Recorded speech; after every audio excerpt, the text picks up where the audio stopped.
I'm a reporter for the Daily Chronicle. If there's one thing that I've learned throughout my years as a reporter, it's that the end of the story is rarely the end of the story. In fact, sometimes it is just the beginning. This is a story that was the beginning for me. Although we only met for a brief moment and there was only one word exchanged between us, my life was changed forever. Hello, I'm the reporter from the Chronicle. Come in. Thank you. The interview was with Vincenzo Vivaldi, the world's foremost violinist and composer. I admit I didn't know much about him, but I had my questions at the ready. How did he become such a success? How did he create such a legacy? And what inspired him to learn the violin?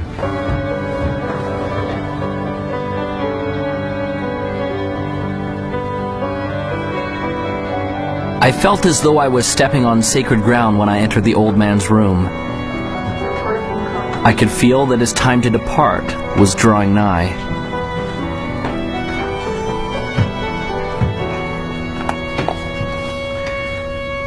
Thank you for seeing me, Mr. Vivaldi.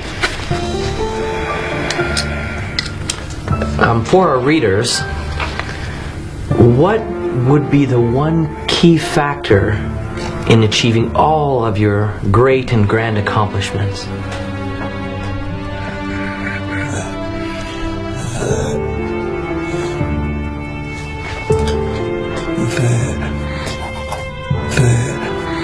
The opus.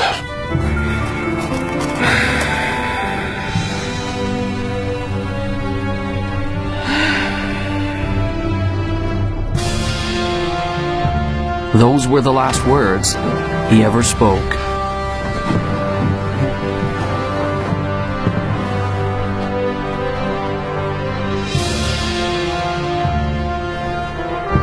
As I left the house that day, I now had a greater question than when I had arrived.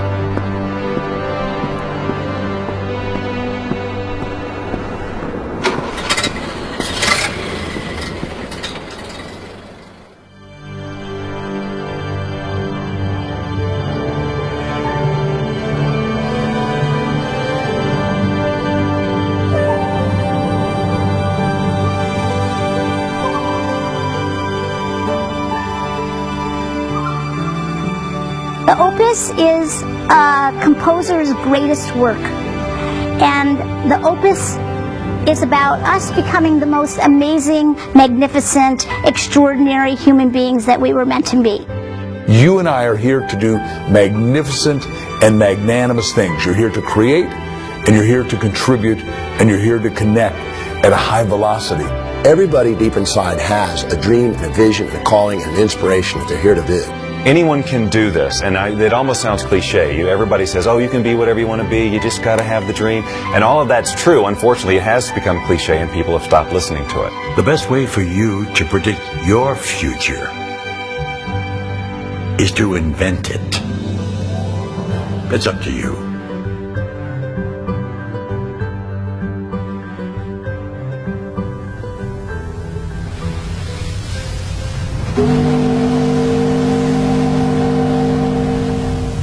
Vincenzo came to America when he was 7 years old.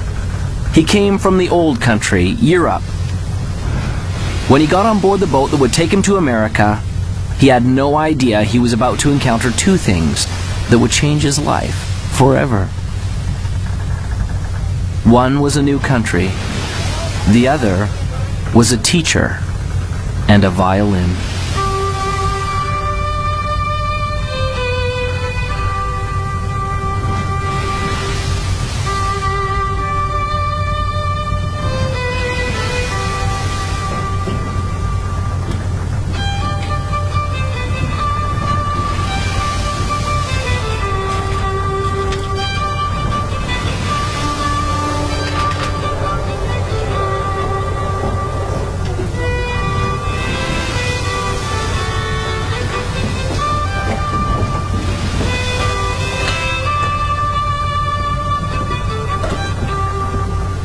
As the boy listened, He was captivated, and in his heart he knew that one day he would play this song.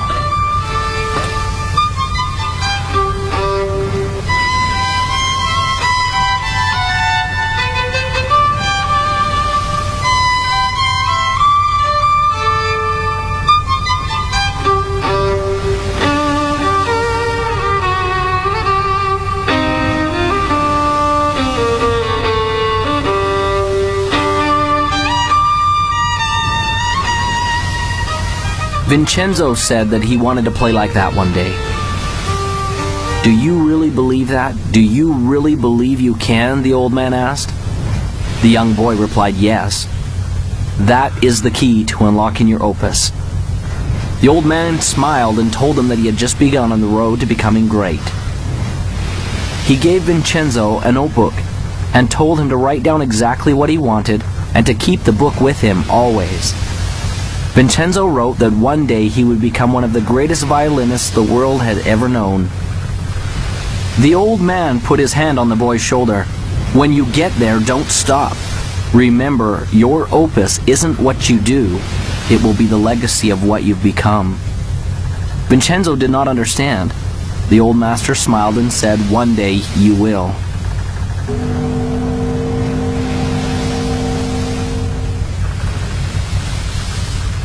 As Vincenzo left the old man, he was grateful, for he had been given a great gift.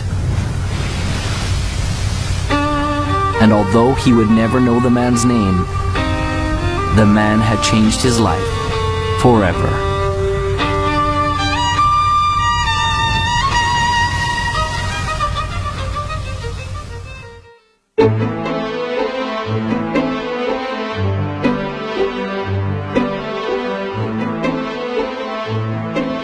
Vision is all about who you've decided to be. As if you had a magic wand that you could wave over your life, that you could actually be and do and have everything that's important to you, where you could be fulfilled and you could be in rich relationships and you could be abundant, attracting wealth and all the great things that we all want in life. You know, you can start your, if you will, your path at a very early age or start it much later in life. I don't think it really matters when you start. But I think what you should trying to be thinking about and looking for is something you just love to do. Something that really gives you energy. You've got a passion and that you feel you can commit yourself to. Some people get into vision and purpose and they make it so huge, or they think it has to be so big that they scare themselves and they almost freeze themselves. They don't come up with anything. Your vitality in life is directly proportionate to the vividness of your vision. And when you have a clear vision, magnetic things occur. And you draw into your life amazing synchronicities. People, places, things, ideas, and events start to synchronize in your life to help you fulfill your vision. The law of attraction just says that anything we think, feel, say, and do, we attract to us. So we're always creating through what we're putting out in our thoughts, our feelings, our words, and our actions. A very common misconception about the law of attraction, people learning it, is that it's all about positive thinking, and it is not. Positive thinking is obviously, probably more beneficial than negative thinking, sustained negative thinking. But positive thinking can mean just that you're thinking about things that would normally make a person happy. But if you're not truly emotionally involved with your thoughts, you're not really having an attractive power. In other words, if you're visualizing a car, or you're visualizing a house, or you're visualizing lots of money, or whatever your version of success is, but you don't have any real feeling about it, that is in alignment with that. In other words, if you don't feel positive about those thoughts, you're actually not attracting anything positive. It's the feeling that powers our thoughts. The Institute of Heart Math, which is the most widely recognized research institute on the heart, has shown that our hearts have an energy field around them that's 5,000 times more powerful than our brains. So this is the real power source for people. And when we want something from our head, it can only go so far. But when we power it with the feeling in our heart, the feeling of knowing that I can get it, the feeling of love behind that thought, then we are moved to the inspired action that will bring us what it is we're wanting. Anytime we set goals that are not congruent with our highest values, we're going to tend to not stay focused on them. We're going to keep going back to what's truly important to us. And so it's very crucial to set objectives that are congruent and aligned with the highest values, because when you do, you don't require outside motivation. You're inspired from within. I work with teens every day. I've worked with thousands of teenagers all over the country. And what I know to help teenagers love and believe in themselves and have that success-driven vision that so many adults have is the very first thing you have to do is be original. Be yourself. Don't conform. Don't transform. Find your own original gifts. You have them. You have so many. And lead with those. Belief in yourself is the first step to anything great. If you don't believe you can do it, you're finished even before you get to the starting line. You see it all the time in grade school. The kids line up to run the 100-yard dash. They all start off pretty good, but as soon as one or two of those kids pulls ahead, you see a few in the running literally slow down and sometimes stop.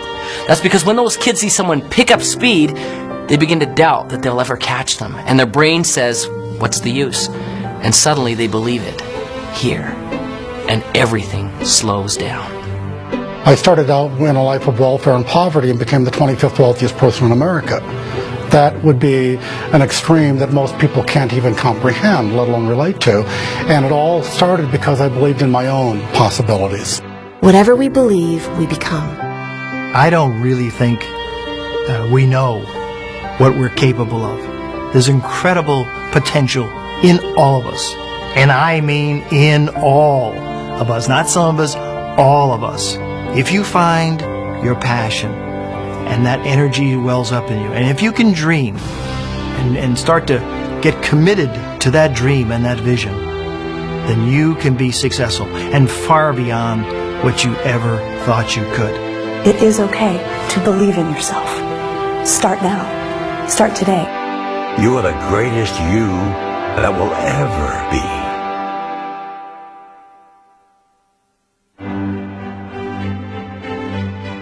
Vincenzo had set a goal. He began to see it powerfully and perfectly. It became real.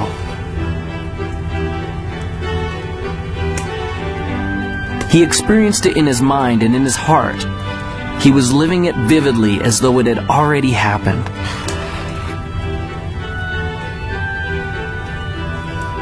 This gave him the momentum to begin.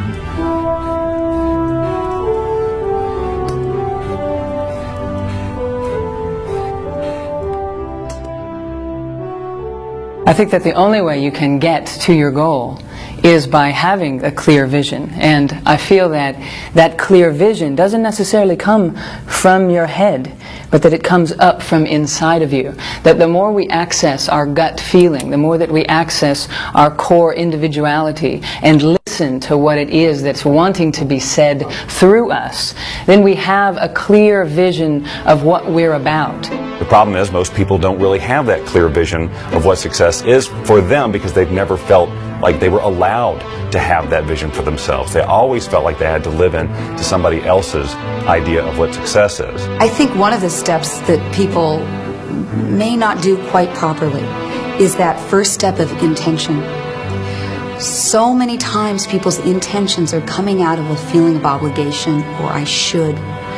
When I find that people really stop, which is a hard thing to do in our society, to stop, but it's the thing that is most required for us to stop and turn inward. Someone asked me one day, if you could have anything that you wanted, if you could have your dream life, if it could look any way that you wanted it to look, what would it be?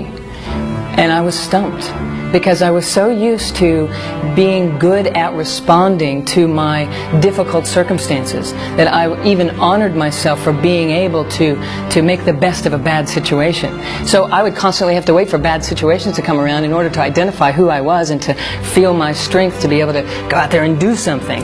And so when someone asked me, well, if you could just be on the front side of something like that and just have it be whatever you would want it to be, what would it be?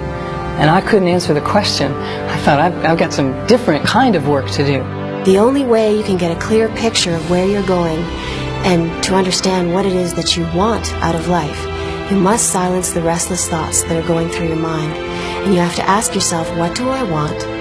How do I feel? And where do I want to go? In the 1960s, President Kennedy suggested that NASA was going to put a man on the moon by the end of the decade. And NASA took the plan and they said, okay, what's success look like? Success looks like not man on the moon, but astronauts safely back on Earth. So they said, let's plan from there. So there's a group of scientists who looked forward to success and said, let's work backwards and put the plan in place.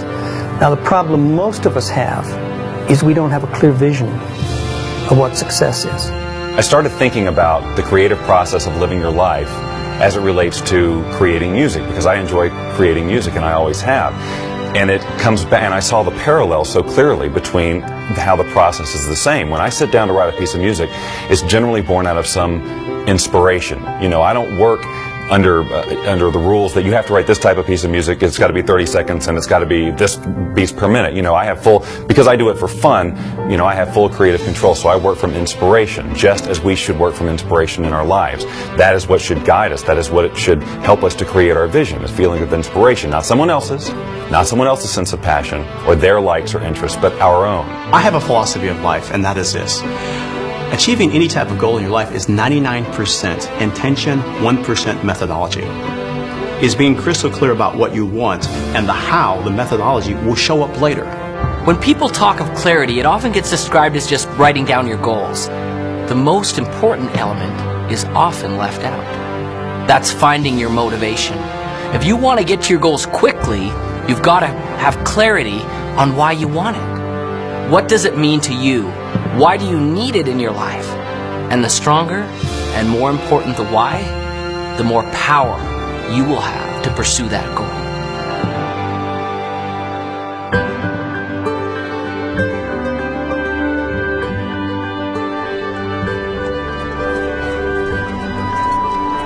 Finally, the opportunity came for Vincenzo to have his violin. The moment he saw it, he knew that he had to have it. A loving mother felt the same way.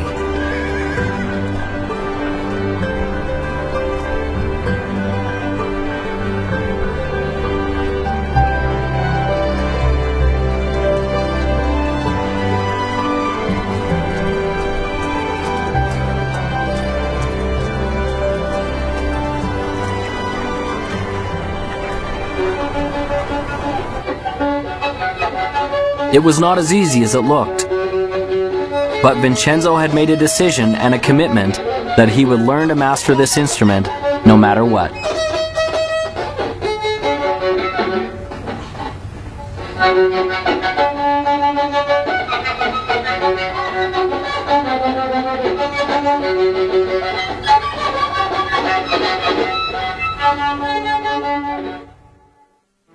Finding your clarity starts from first setting goals, not just thinking them, inking them, writing them down, having that vision board. Put those things on your board, the way you picture your life to be, the lifestyles you want. It's okay to brainstorm it. Start with an idea, oh, I've always wanted to do this, and flesh it out. Really describe what you want your life to be.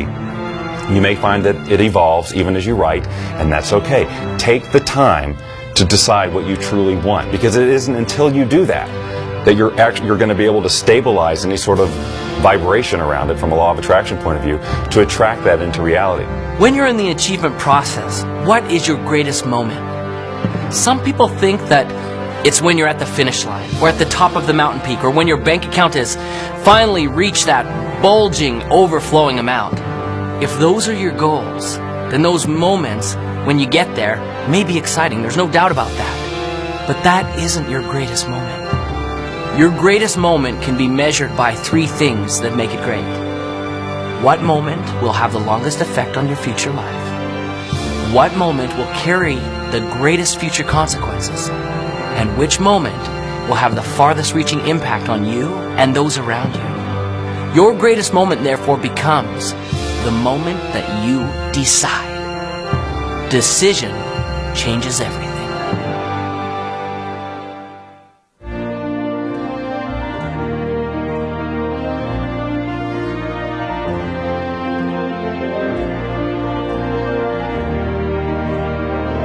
As Vincenzo grew from a boy to a man, he never lost sight of the dream.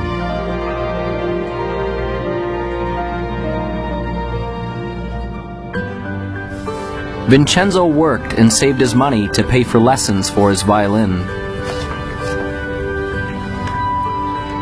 He's doing it again. Thinking about everything except what he's supposed to be doing. There were those who told him that his dream was impossible, that it could never be achieved.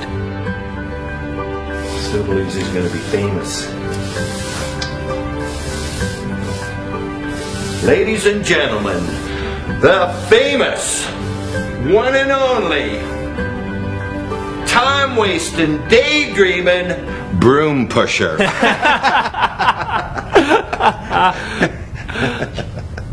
But he remembered the words of the old master on the boat. Do you really believe you can? That is the key to unlocking your opus. Vincenzo! Sweep the floor, boy! Sweep! Vincenzo gained courage and continued forward.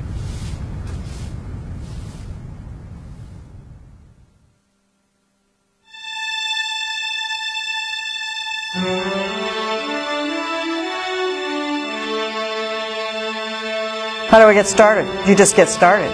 Most people wait. They're waiting for their time. Wait till I know more. Wait till I do more. Wait till I learn more. Wait till my time is right. Your time is now.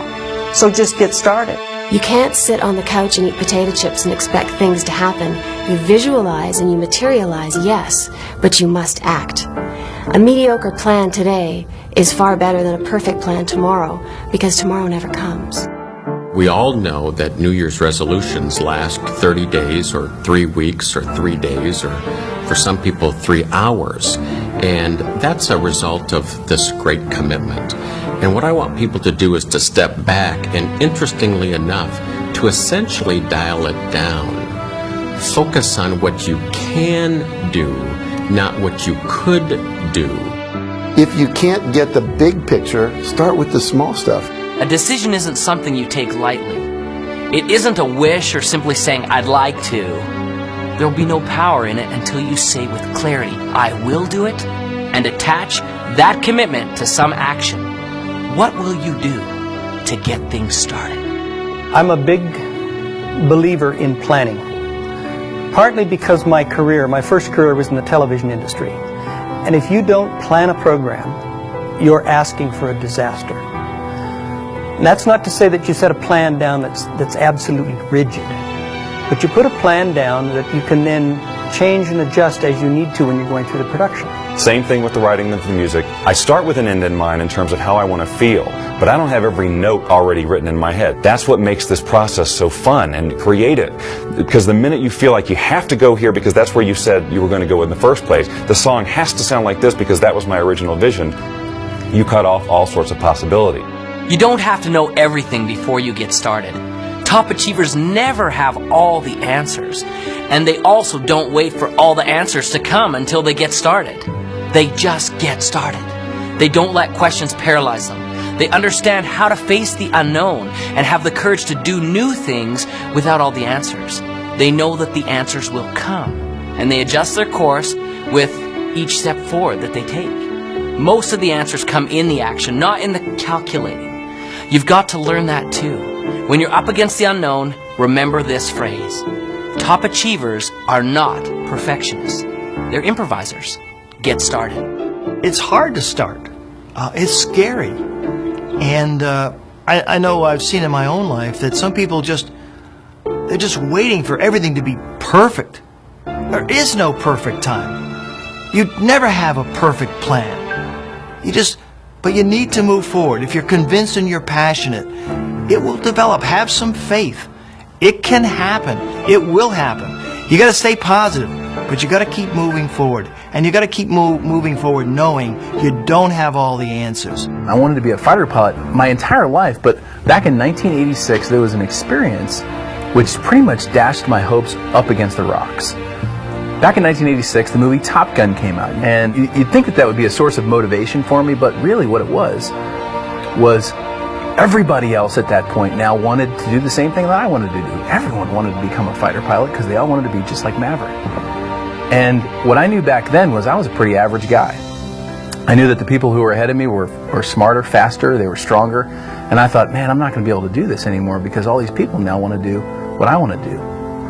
You know, we're being honest here, so I'll just tell you, I failed kindergarten. And I don't know if you know what it takes to pass kindergarten, but you basically need to be able to stack blocks and not eat glue, okay?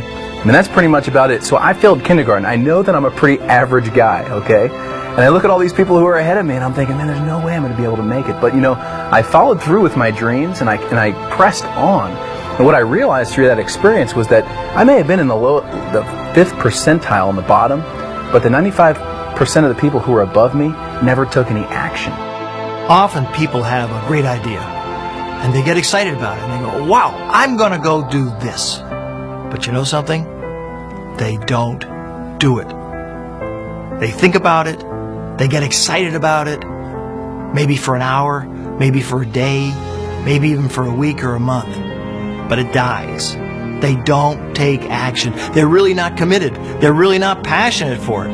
It's like a passing idea. And so one of the things to be successful, one of the most important things to be successful is, okay, you've got a dream, you've got a vision, you've got plans, and now you've got to go for it. If you believe in something fully, you take action. I always tell people the last 6 letters of the word attraction spell action. And most people are focusing on this part and they're not doing the doing this. So when you believe that it's going to happen and you're visualizing clearly and you're holding all that energy, what will happen is you'll start attracting to you not necessarily the car, but opportunities, strategies, resources, books, etc. that will come into your life. If you don't take action, you won't get the results. You must take action. It may be very small, it may be very big. It's what I call inspired action because it's something that's coming from within you. You get a little knock at the door that says attend this seminar, go to this movie, buy this particular book, whatever it happens to be. Your part in this co-creation process is to do it. I was successful really in a lot of ways just because I went and did it. I took action. And so you're sitting here today, you've got a dream, you've got a goal, you've got an aspiration, you might have an invention, $1 million idea. And what's sitting between you and the execution of your dreams can be simply summed up in this: take action, implement. You grab the bull by the horns, you put the throttles up in afterburner, you live your life at the edge of the envelope, and you will be successful.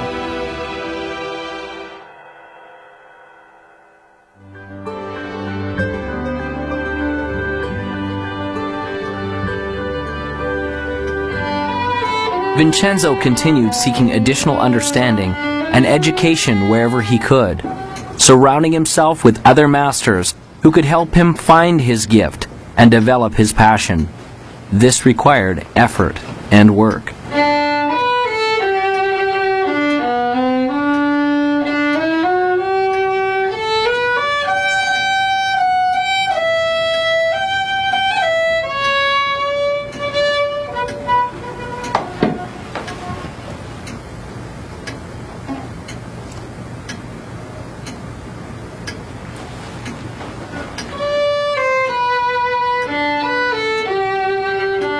As he practiced and persevered, his skills became more fine-tuned, and the instrument began to sing.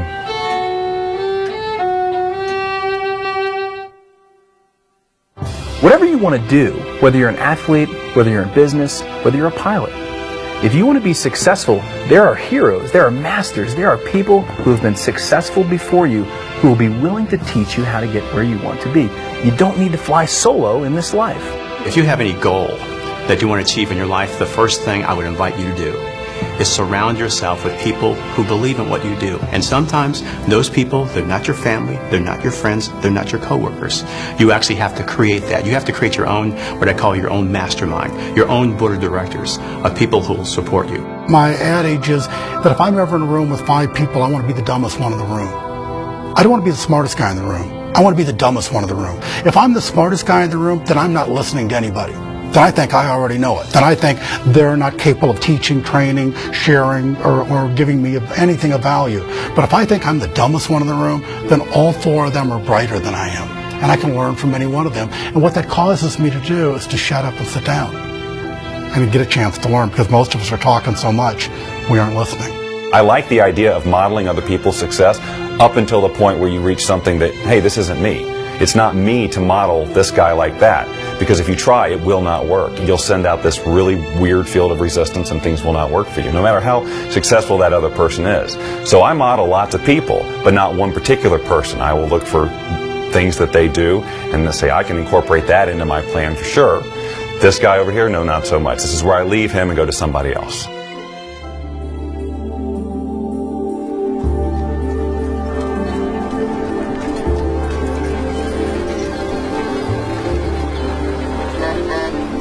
Whenever there is greatness, there is also adversity. When we work, there will be obstacles. Vincenzo's obstacle came when he turned 17. One day, as he was walking to his teacher's to practice his violin, he found that his vision began to blur. Soon, there were great dark spots appearing before his eyes. And one day, he woke up totally blind. He could not see. This proved to be a big adversity.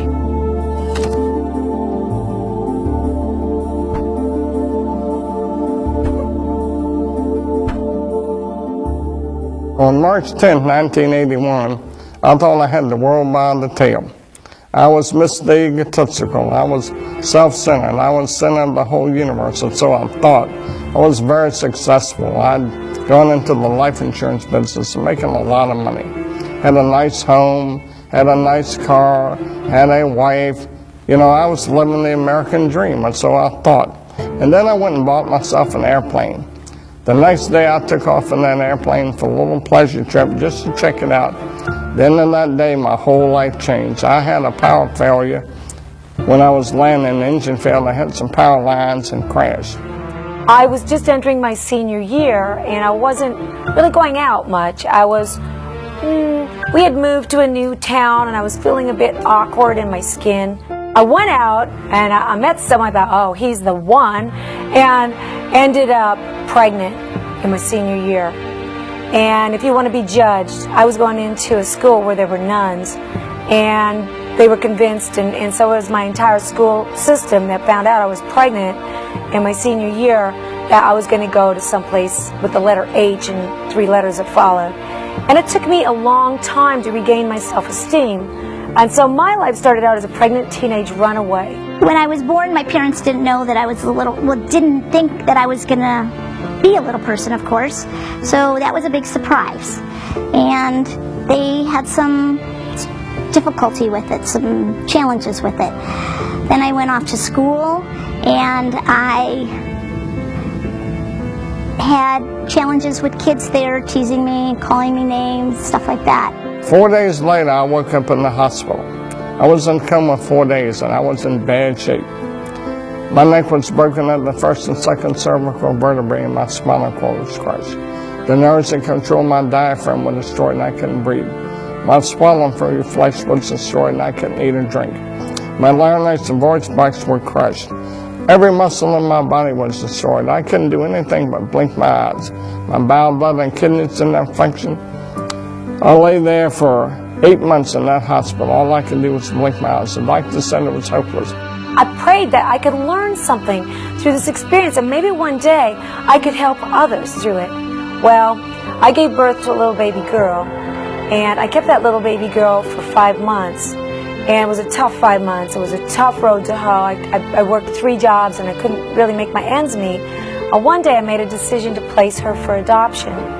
And when I did that, and the lady came and took her away and drove away with my baby, I thought I was the worst sinner on planet Earth. And it took a long time for me to regain self-esteem and to come to know myself, that I was a valuable person and I was a valuable part of this society. And in 4th grade, a turning point came for me, one of the first ones, when I realized that being a little person wasn't something that, like, wasn't a costume that I could take off one day, that actually I was going to be a little person for the rest of my life. And my friends were now at least 1.5 to 2 feet taller than me. I wasn't just the short kids in the class. I was now significantly different. 8 months later, I walked out of the hospital on my own 2 feet. The doctor said it was impossible, but I walked out of there. But that wasn't the end of the journey. That was just the beginning, because I had 5 more years of intense occupational physical therapy. So I went to work, and when I went to work, I decided I was going to make something of myself, and maybe one day I'd see that little girl again, and maybe I'd be able to be an example, a living example of something wonderful. One day I was sitting with my teacher for spiritual and personal growth, and he said to me, you know, Peggy, I noticed that you spend a lot of time in this fantasy that one day you're going to wake up like an average-sized person, or as an average-sized person, and all your problems are going to be gone. But that's not really so realistic. And I bet your success level would be much higher if instead you focus on the things that you can change. The things like your attitude, your beliefs, your connection to spirit, all those kinds of things. So that was a turning point for me. And I actually looked at that and I was like, oh my God, I'm believing in this fantasy. And I had to come to terms with the fact that I had to accept that I couldn't change my outer size. But I saw that I could change my inner size. See, it didn't matter what the doctors thought. It didn't matter what the medical profession thought. It didn't matter what other people thought or believed. What really mattered was what I believed. See, a lot of people think, well, I can't do this, I can't do that, because everybody tells them they can't do that. And I tell them it doesn't matter what other people tell them, it matters what they think. Well, last year on Mother's Day, now we're talking 27 years after that day when that lady drove away with that baby, I got a call from guess who? My little daughter, Jackie. And she said on the telephone, could I call you Mom? That was huge. That was huge for me. And I don't care what happened to you in your life. If someone told you you're a sinner and you're so down and out that you think you're nothing and you're a nobody, you're somebody. You find it within yourself and you get up. Pull yourself up by your bootstraps. You get out there and do good works. Jackie and I have become real good friends today.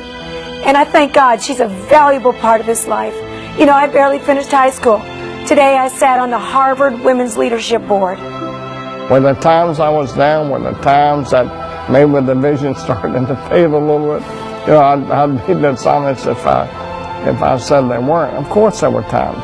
But I didn't stay focused on that very long. See, it's okay to let yourself get down, but it's not okay to stay down. I have gone from the depths of darkness to the height of amazing, amazing joy and even ecstasy. I always say that I used to cry every day out of sadness. Now, I cry most days out of joy.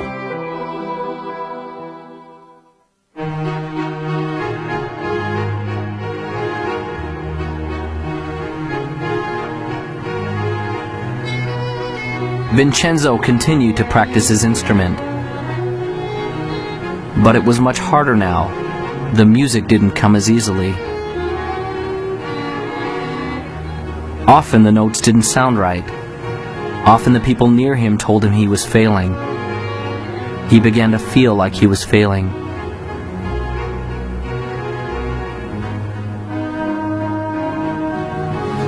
I can't.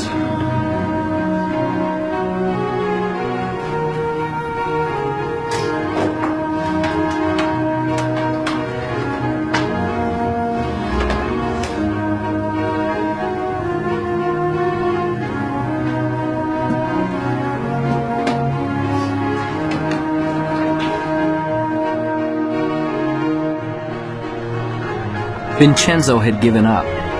He felt like he had been robbed of the gift he had been given. His heart ached as he approached the entrance to the merchant's store.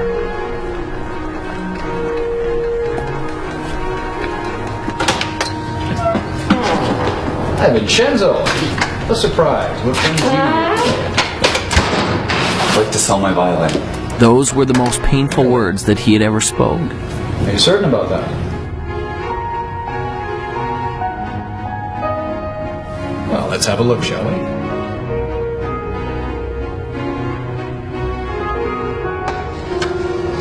Oh my. Isn't this the same violin I sold you many years ago? And you want to bring it back to me? Is it? Well, I'm certain you kept it in fine condition. But I really have to know that it works. So, would you do me a small favor? I wonder if you would play a little bit for me, Vincenzo. I don't have my music with me. Sometimes we don't need sheet music. Sometimes music is in the soul. So, just once for me? Reluctantly, Vincenzo took the violin and, placing it properly in position under his chin, he began to play.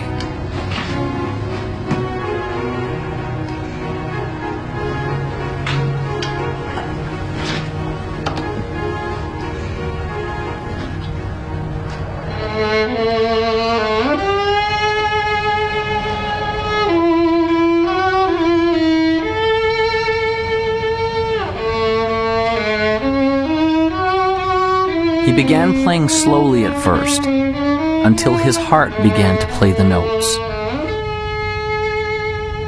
As he did, something magical began to happen. He began to feel the power of the music once again.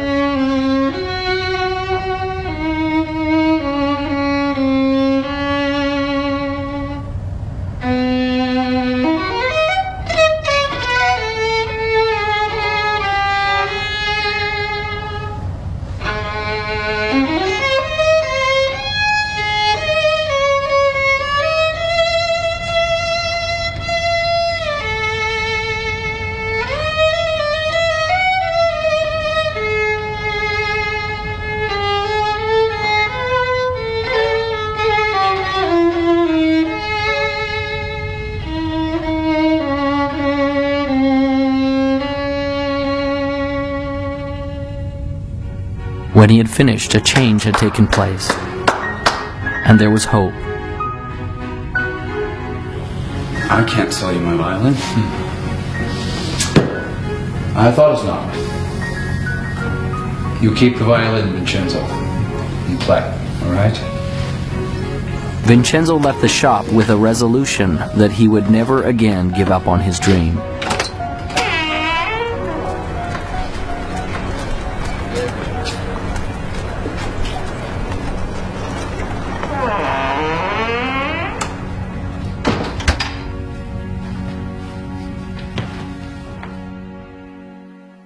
Everybody experiences failure, and if you haven't, it's just because you haven't done anything new.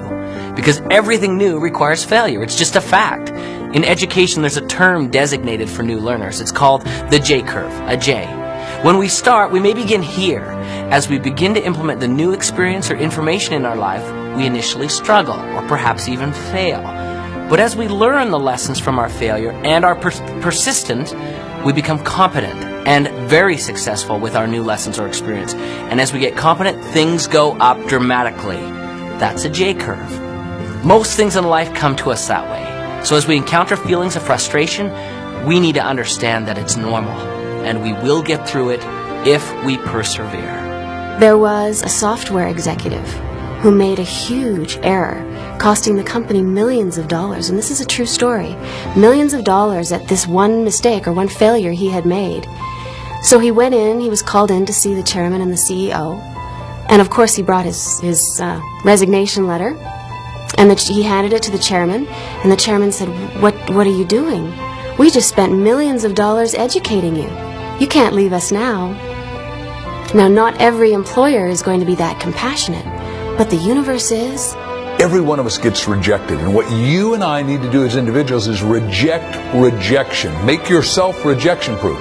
When Jack and I started Chicken Soup, we spent 3 years writing it, and then we tried to sell it. We went to New York with a great agent, and 33 publishers all said, hit the road, Jack. And then we went to the BEA, Book Expo of America, and we went booth to booth to booth to booth, and 144 people, sum totally, said, buzz off, you guys, that's sappy little stories. They're never going to sell. They're too nice. The secret word that every winner knows is called NEXT, next. You're going to meet obstacles. You're going to see adversity. It's going to happen to you. I guarantee it. So what gets you through it? It's your passion. It's your energy. It's your commitment to this game plan. And wow, it can be very, very exciting. I have never met a successful person who hasn't failed. Never. Not in the course of my lifetime, not in the course of my reading, not in the course of my studying, not in the course of mankind. Have I ever met a successful person who hasn't failed? Now, the difference between successful people and people who are unsuccessful, because we all will fail, is successful people learn how to deal with failures. They learn how to accept it and embrace it and understand it and learn from it. And it doesn't become a negative to them. It becomes a learning. It becomes an education. It's a tuition they paid for the education they got. You get a challenge or something you think is a setback. It's only a setback in your initial perception, and only when you don't stop and look at how it could serve you. See, the master is the one that takes whatever happens in their life, supportive or challenging, and asks how does it serve them and their mission. Because it's never what happens on the outside, it's always how you perceive what's on the outside. So if you can take a challenge and you say, okay, so how am I going to use this to my greatest advantage, and what are the benefits that I'm going to get from this, and how is it going to help me fulfill my highest values, and how is it going to actually give me a step forward? If you ask that question and answer that question, it's not an obstacle. An obstacle is only when you've chosen to see only the drawbacks without the opportunities. Some people are so worried about failing, they don't start. And so one of my friends says, you don't have to get it perfect, just get it started. And then in the process of doing it, you will learn. What is failure? That's easy. It's not trying. It's not getting in the game. It is thinking about it and not doing. You know, you cannot fail if you try, if you get into the game. Now, I like to use the analogy of a missile. When I shoot a missile off of my airplane, all missiles initially, they just come off straight. And any engineer will tell you that a missile actually requires mistakes. It actually requires errors in order to become successful at hitting its target. And so as a missile comes off the airplane, if you got a plane that's going in this direction, the missile comes off and it sees that the airplane that you're trying to shoot at is going this way. It sees that it needs to correct that way, and it makes a correction. Then it makes a smaller correction. Then it makes a smaller correction, and next thing you know, it hits the target. The same is true with us. You know, we've all got dreams.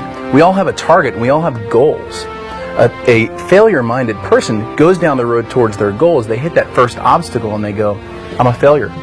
I always fail. And they turn around and they give up their dreams. A success-minded person hits that first obstacle, and they go, you know what, I'm going to be successful, and they make a correction just like that missile.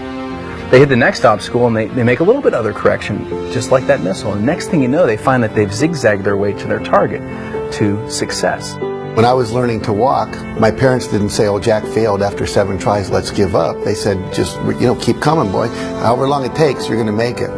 And for me, I've read so many stories about, Thomas Edison, who had 10,000 experiments to invent the light bulb. And when someone said, you failed 10,000 times, he says, no, I never failed once. He said, I invented the light bulb. It just happened to be a 10,000-step process. You're going to have some setbacks in life, some challenges, some difficulties. And those are the days which really test what happened. Maya Angelou says it like this. If there's something in your life you don't like, change it. But if you cannot change it, change your attitude.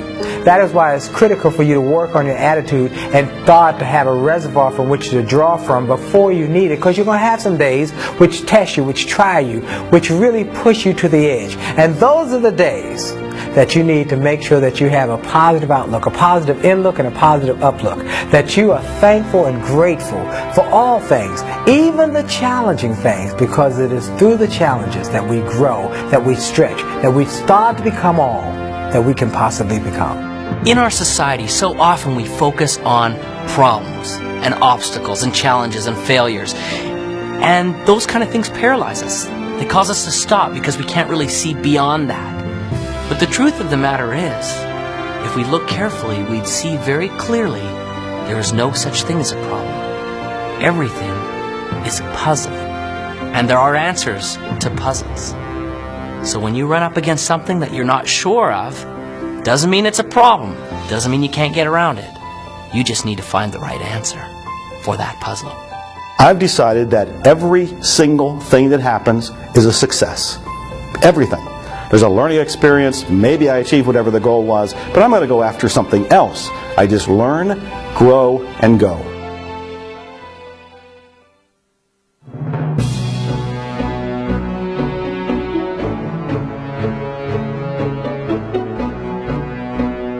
Once you reach a goal, whatever that is, or achieve a vision, and it may have evolved, and it may be very different than when you first set out, you are basking only momentarily in that sense of accomplishment. You can enjoy it. Doesn't have to be a letdown, but what you'll find is that you've naturally expanded who you are, who you can be, and you'll have another vision that's even bigger. If you want to have success become an ongoing habit, here I am at the top of my game, 100 million books sold and so forth.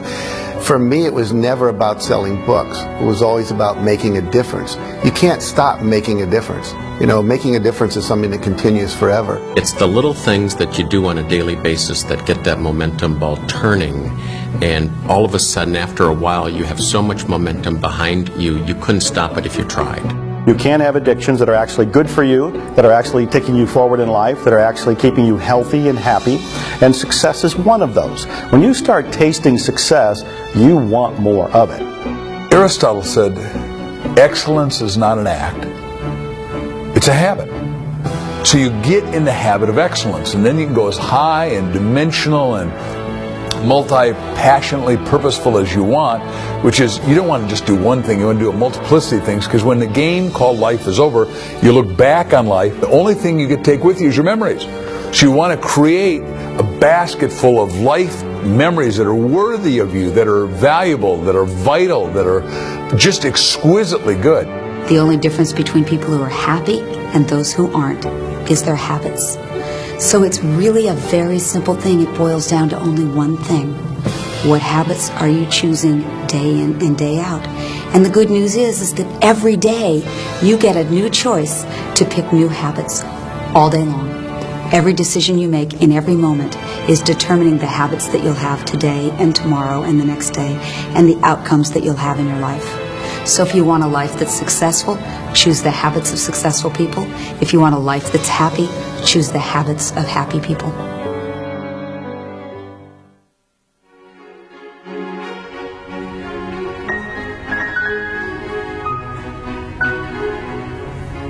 Well, thank you all for coming tonight. It's a pleasure to know you're out there. We're going to be playing a piece. Slowly, Vincenzo was offered opportunities to perform his music at local venues. Although these locations were not ultimately where Vincenzo wanted to be, he poured his heart into each of these performances. Each of them was a step in the right direction, and he let his passion shine through from the beginning.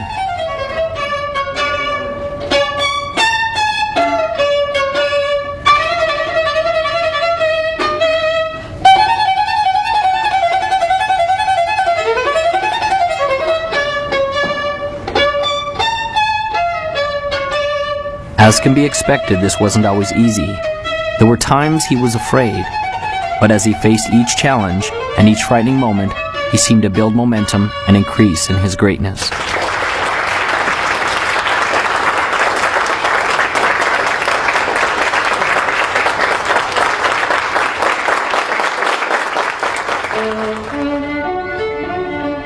Vincenzo gained a reputation as a passionate musician, and his gift grew.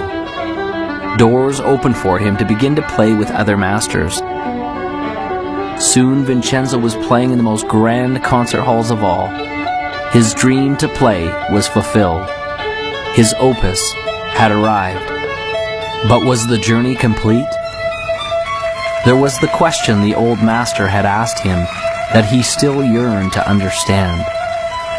Your opus isn't just what you do, it will be the legacy of what you have become. Vincenzo thought in his mind often about what this could mean. Was this the legacy of the man he had become? The man who played in the largest concert halls? The man who commanded the respect of the other musicians? The man who composed and wrote the grand symphonies? The man who people adored and loved as the master violinist? Vincenzo still didn't understand.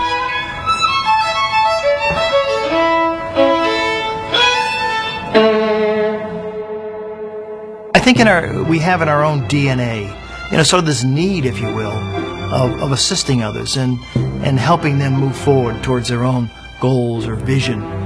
And some of the greatest rewards in my life have been watching the success of others that I have been associated with. Henry James said that nothing of the senses will ever satisfy the soul. The only thing that satisfies the soul is gratitude and love. And when you have gratitude and love, whatever you're grateful for, whatever you love, you get more to be grateful for and you get to have more love. And so the second you achieve something, you're automatically yearning inside and called inside to ever greater achievements. We're all here for what purpose? We're here to give. We're here to interact. We're here to create. We're here to love and to support. And those are all giving Those are all giving things. Most of the successful people that I know have a basic fundamental philosophical foundation that says giving back is the key to success. A friend of mine asked me recently, he said, what's the purpose of the universe? Now, no one had ever asked me that. You know, life purpose, corporate purpose, all that. What's the purpose of the universe? And I went back to my physics and I thought, well, what is the universe doing? It's expanding. Ever since the Big Bang, it's expanding. I said, well, is it to expand? And he said, absolutely. And he said, anything you do that helps people, corporations, countries expand, you're in alignment with the universe. And when you're in alignment with the universe, the universe will support you. It'll give you the resources you need. Anytime you cause contraction, you cause conflict, then you're against what the universe is about. When we feel expanded, it's the universe's message of saying we're on course. When we feel contracted, it's the universe's message saying that we're off course. So as we're moving along, we always move towards that which is making us feel expanded. Service, there is no higher purpose. It's all about giving back. When you focus on giving, you receive, and that's how the law of attraction works. Ultimately, what we contribute is a reflection of who we are inside. And the more we contribute back to the world around us, makes us more inside. Think of your happiest moments. Got it? I'm confident that it will have very little to do with accumulating wealth, and it certainly wasn't a moment where you were alone in your room watching TV.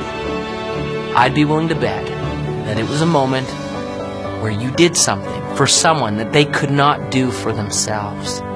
Or when you helped someone realize a dream, or you shared a little of you, the real you. And in the end, isn't that what life is all about? It's never about what you had. It's about what you did and the difference you made while you were here.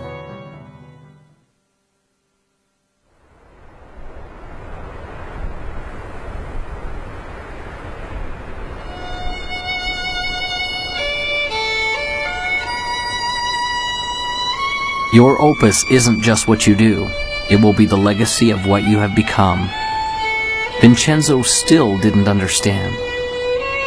Then the lesson came as he was playing his violin in the park alone.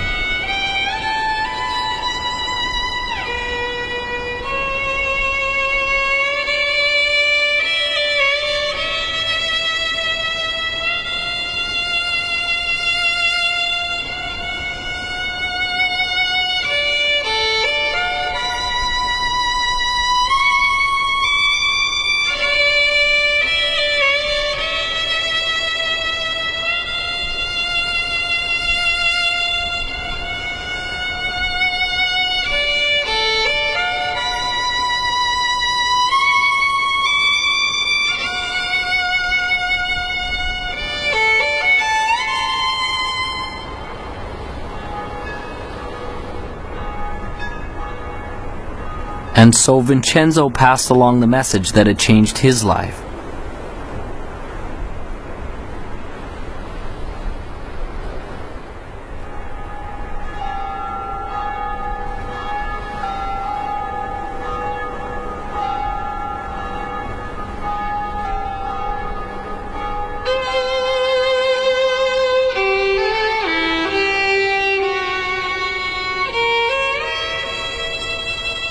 As the boy walked away in the snow, Vincenzo finally understood.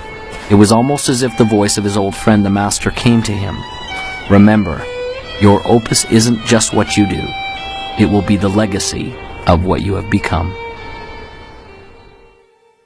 Imagine, if you would, a hot summer day in the year 1944. Campus Morehouse College. Dr. Benjamin Mays, the president of the college, sits at his desk. There's a knock at the door. He says, "Come in." He sees the door swing open and a man and a teenager are in the doorway. He runs to grab the hand of the man, Martin Luther King Sr., Daddy King. Daddy King steps in and says, "Dr. Mays, I'm not going to take a lot of your time. I just came to introduce you to my son, Marty." We call him ML. His real name is Martin Luther King Jr. He's 15. He's going to college here in the fall. Very bright boy. But he's missing something, and I need a big favor. No, I don't need tuition that's bigger than that. No, I don't need room and board that's more critical than that. I came to ask you, would you teach my son how to dream? Please teach my boy how to dream. And Dr. Mays gave young Marty a piece and said, young man, read this piece every day and it'll change your life. And he read it and it changed his life. And I got hold of it and I started reading it and it changed my life. It's so profound yet so simple. It simply reads, it must be borne in mind that the tragedy of life does not lie in not reaching your goals. No, no, no. The tragedy lies in not having a goal to reach for. It is not a calamity to die with your dreams unfulfilled, but it is a calamity not to dream. It is not a disaster to be unable to capture your ideals, but it is a disaster to have no ideals to capture. It is not a disgrace not to reach the stars, but it is a disgrace to have no stars to reach for. Not failure, but low aim is sin. You've got to dream big dreams, impossible dreams, dreams that will make a difference, leave a legacy, and a dream that will be your opus, your reason for coming to this planet. I truly believe that all of us are very special. We all have some unique, different, wonderful qualities. We shouldn't compare ourselves to others and say, well, they're so much better. We need to find our own special gifts. And as you find those gifts and you become passionate about those gifts, you move towards those gifts and take action. So if you've been watching the Opus, the time is now to take action. No more praying, no more wishing, no more hoping that great things will happen to you. Move forward. Take action. Become successful. We are all creating our own opus. We will all leave that legacy. You come to the end of your life knowing that you have lived from the inspiration of your heart and that you've lived a life of love and of joy and of happiness. Because I tell you, you can achieve success in life, and that doesn't guarantee happiness. We have to come from love and from that inspiration of why am I here, and you'll be happy and you'll be successful. You know in your heart that you want to do something. It might be open a business, it might be open a service, it might be write a book, it might be do any number of things. It's unique to you, but you haven't done it yet. You now have the beginning of some motivation. Your heart is pumping a little faster. The sweat is on your brow because you are excited about this. I want you to take action. I want you to go out there and do something. I want you to dare something worthy. I want to be able to say at the end of my life, did I do everything I could with everything I was given? I want to be able to say absolutely. So it's never done. As long as you're green, you're growing. As soon as you're ripe, you're raw. The joy in your life, the passion in your life, and the success in your life will come when you're brave enough to say, this is me, and then go be that person. Most people tiptoe through life hoping they make it safely to death. And life is more than that. It's more than just tiptoeing from the time you're born to the time you die, making it from day to day. It's much more than that. But yet, most people never realize that. I know that I'm not just a body and a personality, that there's something much, much deeper and greater and actually magnificent inside of me, something extraordinary. And the more that I live from that place, the more that I'm able to see inside of other people that they're extraordinary, that they're awesome, that they're amazing. And the more and more I live from that place, the more I see that each moment of my life is amazing and magnificent. That is the gift that's come out of my challenge. That is my opus. Now you have the tools. You have a vision. You believe you can do it. You're clear and you know why you want it. You have a first action to get started with. You know where to go for help. And you know failure can't stop you, only slow you. You are the composer of your life. And your greatest moment is before you. It is decision. What will you decide to do now? What will your opus be?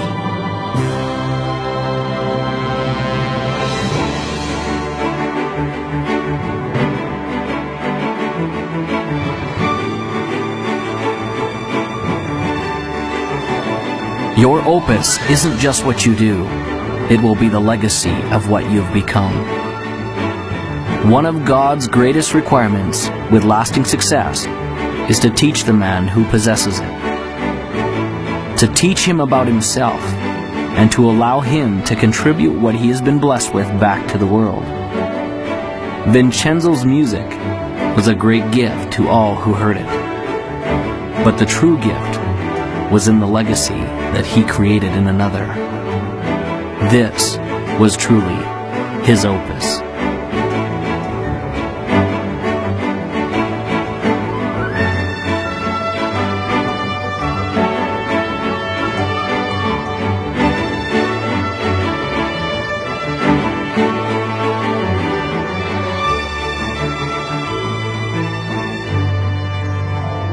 And now, as time passes, there's a question that each of us must ask ourselves.